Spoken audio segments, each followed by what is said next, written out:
প্রথমেই বলে রাখি যে 1 ঘন্টারও বেশি সময় কেটে গিয়েছে, এখনো পর্যন্ত শিয়ালদা দক্ষিণ শাখা, আমি যেখানে দাঁড়িয়ে আছি শিয়ালদা দক্ষিণ শাখা যেখান দিয়ে ট্রেন চলে, যেখান দিয়ে ট্রেন ছাড়ে, সেই সমস্ত প্ল্যাটফর্মের ছবি তুমি দেখতে পাচ্ছ যে একের পর এক ট্রেন দাঁড়িয়ে আছে প্ল্যাটফর্মে।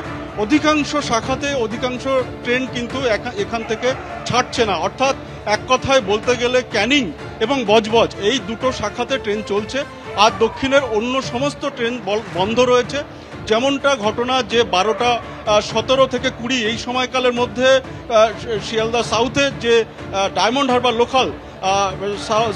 হারবার লোকালে সেখানে আগুনের ফুলকি দেখতে পান যাত্রীরা, এবং তারপর যে আতঙ্ক, সেই আতঙ্কের জেরে কিন্তু এখন একটি শাখা পুরোপুরি বন্ধ রয়েছে, অর্থাৎ ডায়মন্ড হারবার এবং লক্ষ্মীকান্তপুর এবং বারুইপুর এই সমস্ত জায়গাতে যাওয়ার যে সমস্ত ট্রেন বন্ধ রয়েছে।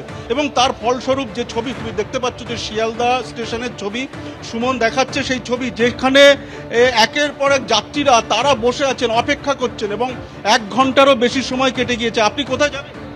আমি বকখালি যাব। কতক্ষণ আছেন দাঁড়িয়ে? 1 ঘন্টার মতো। আপনি কোথায় যাবেন?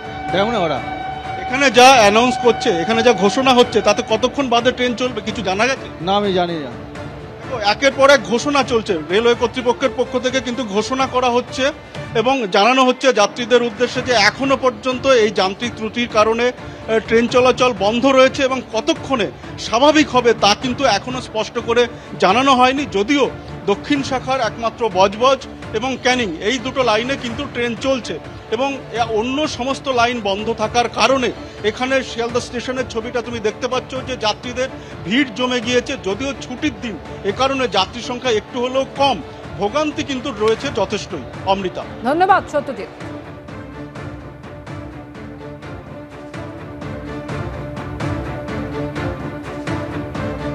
পরের খবরে আসবো, আদালতের নির্দেশে বেআইনি পাঁচিল ভাঙায় শাসকের রোষ। নিজের জমিতে গড়ে ওঠা বেআইনি পাঁচিল ভেঙে হামলার শিকার হলেন পরিবার। বাড়িতে চড়াও হয়ে মারধর এবং ভাঙচুরের অভিযোগ উঠছে মুর্শিদাবাদের রঘুনাথগঞ্জের তৃণমূলের উপপ্রধানের অনুগামীদের বিরুদ্ধে। হামলার অভিযোগ উঠছে এবং আক্রান্ত হয়েছেন 4 জন, যাদেরকে জঙ্গিপুর মহকুমা হাসপাতালে ভর্তি করা হয়েছে।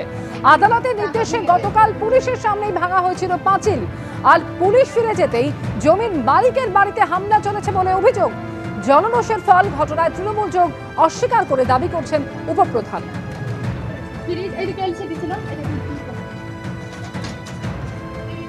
ভাইয়ের জমি মানে জবরদস্তি দখল করে রেখেছিল, তাদের মামলা চললো, কেসে আমার ভাই জিতেছে। হাইকোর্টের রায়ে প্রশাসন গিয়ে পাঁচিলটা ভেঙেছিল। হ্যাঁ, এখানকার কোর্টে যে তারপর মনে হয় প্রশাসনের কাছে কাগজ গেল, কাগজের সই স্বাক্ষর করে প্রশাসন নিজে যেয়ে আমার ভাইকে অর্ডার দিলে যে তুমি তোমার জায়গা তুমি বুঝে নাও।